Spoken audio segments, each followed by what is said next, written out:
So what I feel here, this is a full force communication. The Eight of Wands. So this is the arrows of love. Communication you send and then somebody responds like instantaneously. Text, email, phone calls, messages, likes on social media, comments on social media. So there's a lot.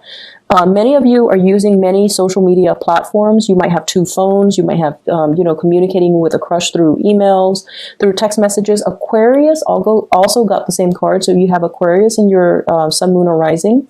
Or if you're dealing with an Aquarius, you might want to watch their video as well. It will explain things from their perspective. But either way, there's a lot of communication that you're sending out to the world and a lot of communication that you're getting back. And so whatever was stalled during Virgo season because people were analyzing or overanalyzing the communication, I feel like there is feedback. There's like so many invitations as well as opportunities for travel, for movement, somebody wanting to make travel plans to see you. You are trying to make plans to go see them. But either way, I see your social life and your love life really blossoming.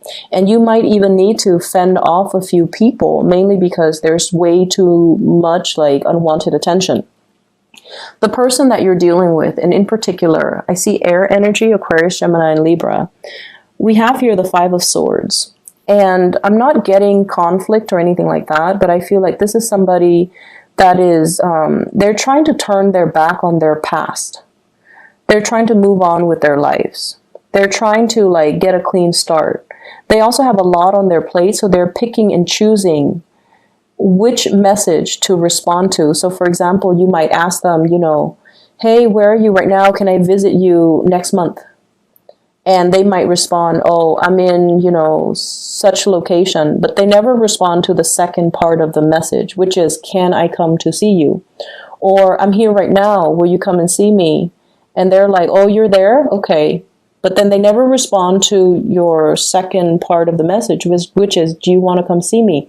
So if you're dealing with an air sign, Aquarius, Gemini, or Libra, I feel like they've got a lot on their plate that they need to wrap up. They're dealing with a lot of things as well that they're not really disclosing. And I feel as if,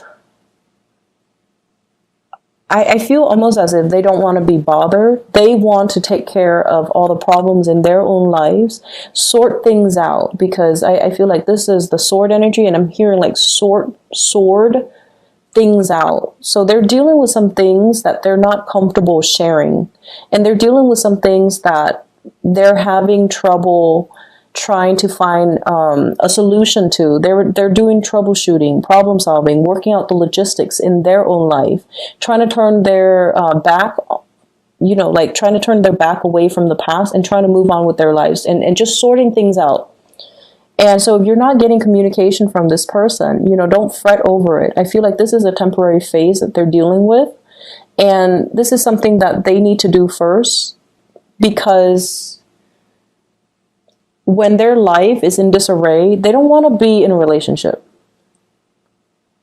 I see a lot of technology. So you might be dealing with someone who has technology issues. So you're sending them a message.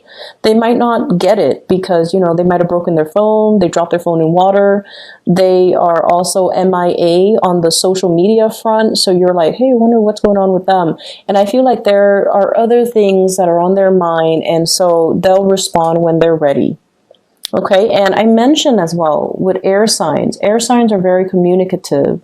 If they like somebody, they will initiate conversation. If you find yourself initiating communication all the time with an air sign, and they're like this, or they're not really responding, or they're not initiating that conversation, it might not be because they're not feeling it. They're not feeling the connection. So the way in which air signs express that they like somebody, they initiate the conversation. And if you text them and they respond, but they don't initiate conversation, they don't ask you follow-up questions, they might not be interested. And I feel like you're starting to get that. You're starting to get this chilly, cold air with this person, okay? And I feel like you're starting to notice that. So I see a lot of you guys, King of Wands, withdrawing your energy, focusing on yourself, looking at other options that might be available for you. And the way that you come to the table You look really good. You're taking care of yourself, possibly working out, getting a tan, being more outdoors, enjoying the rest of, the nice weather before we've come into the fall. And just, getting a new wardrobe, getting out there, doing more fun activities, socializing, mingling, and taking up all of these invitations. Mainly because if someone's not reciprocating the effort that you put in, I feel like you're not going to wait around, right? Like you guys are not the waiters. You guys are not the people that will put your life on hold for other people. And even if you have somebody in mind and they're not reciprocating, I feel like you still know how to, have a good time, even without them. So your energy, very single, looking good, attracting a lot of attention, possibly some unwanted attention. And I feel like you're trying to move away from your past and you're trying to find people that are giving you that constant feedback and that communication. And I feel like some of you might have children, and you're trying to sort out issues with you and an ex, like a person you might have children with, in terms of sorting out communication regarding childcare, regarding custody, so that you can, try to move on with your dating life and your social life and things like that. So this is usually like a father figure. Some of you might be dealing with another fire sign, Sagittarius, Aries, and Leo. And if you're dealing with them, there's a lot of ego clashes, okay? So I feel like you might have an air sign, Aquarius, Gemini, and Libra, and you have another person, possibly another fire sign, Aries, Sagittarius, Leo, in your midst. And the energy between the two of you is like this. We have the King, and then we have the Magician. So this is like somebody that is, what I say goes, okay? He's manipulating the water. Okay, he's manipulating the water. So you might be with somebody who's got a lot of things going on in their lives. They're kind of like either a supervisor, a manager, somebody that has a lot of power, somebody that is quite financially stable. They have a lot of charm, a lot of charisma. They know a lot of things about a lot of things. They are, as well, they see a lot of potential in themselves. And I feel almost like if it's trying to come together, they're going to be moving towards you. And so your spiritual advice in love is be like this, love from afar, love from a distance, but make sure that the other person comes towards you. If it's meant to be, it shouldn't be so hard. You shouldn't do all the pursuit, because I feel like this person has the intention to come towards you with the Six of Wands. They want to jump over troubled waters. They want to bridge the distance and the divide. They have a lot of success things, career things, and work things, and public image things, and reputation, and all of these things. They have all of these things going on in their lives that they're focusing on. They're trying to conjure up something, and they're trying to be with you, but I feel like you kind of need to take a step back and let your crush or your significant other take care of their things before they can come to you clean and whole and stable in themselves. So even if you're dealing with a fire sign or an Aquarius or whoever you're dealing with, I feel like your partner might not be as communicative. It doesn't mean that they don't like you. It's just they need to sort out some things. They need to make things and manifest things in their own lives before they can feel stable enough to be in a relationship. But I feel like somebody is going to be reaching out. They're going to bridge the distance and the emotional divide with you. And so your advice is learn to kind of like, don't pursue it. Let them come towards you. Okay. Your spiritual advice for other areas of your life. What I feel is there's a need for you as well, to, and this is a big message that I'm getting here regarding unsolicited advice. And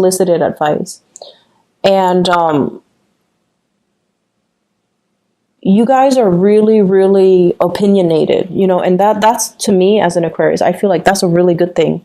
We should have strong feelings about things, right? Because we should know who we are, and we should feel very, very strongly about many, many things that are relevant in our lives. So how we feel about politics, how we feel about climate change, how we feel about, the environment and, certain political parties, like you have very, very strong opinions. And I feel like the expression of your opinions actually matters depending on the context. But I also feel like knowing your audience and figuring out like, okay, is it appropriate for me to talk about this topic with this audience? I see a very strong teacher vibe in this spread. Many of you might be working with children. Many of you are at a point where you might be shaping future minds and future generations. Okay, so this Queen of Wands, this is a nurturer. This is somebody that's feeding the plant. This is somebody that's like either taking care of children, teaching children, or even teaching adults. But I feel almost like you have a lot of knowledge that you want to dispense, and you want you want someone to excel, and you want someone to really develop to their full potential. But I also feel we have here the conflict card, the Five of Wands. So it's sort of like other people are not always like us. So we need to accept and work with these differences. We need to learn to kind of like hold back and figuring out, okay, I'm giving them advice, but is this appropriate for this person because they come from a different era? So I feel like, age difference, worldview differences, cultural differences, and I feel like whatever you're telling them might not be appropriate for them. So they kind of need to go through the process and take care of things on their own. I see an element as well of some of you devoting a lot of time and energy towards somebody, and then I feel like they're not as they're kind of like ungrateful, and they kind of turn on you. Like for example, if you tell them you should do it like this, and then they encounter some blockages, they turn around, they're like, but you told me to do this. So I see that energy for those of you who are managing people, where there's the energy can be like antagonistic, and that is why I would say try to hold back your advice, and just make sure that you give advice when they're asking for it, rather than trying to guide them every step of the way. So loving detachment and not giving something too much attention and too much intensity. Especially if you're dealing with younger people, you want to kind of like loosen the reins so that they can go out and figure things out on their own, rather than playing the mother hen and telling them every step of the way what they should do or doing things for them. For those with children, loving detachment, I feel it's going to work well for you for this week so that they don't feel smothered. Okay. In relationships as well, let them pursue you rather than doing all the pursuit, rather than doing all the work. You need to learn to hold back and kind of allow the other person to reciprocate. Okay, otherwise they can feel very smothered, and they can feel almost like I can kick up my feet and not do the work. And so there is a softening of the energy that's coming in here. This is conflict, and this is resolution, collaboration, cooperation. People who are very different coming together with their ideas. So I feel like in the work environment, all of you have the same purpose, have the same goals. You might have started off on a rocky footing, and you might have had a really rocky start to solidify something. But now everyone is on board, contributing, doing their fair share of the bargain, and doing their fair share of the work to make sure that the project comes to a culmination or comes to fruition.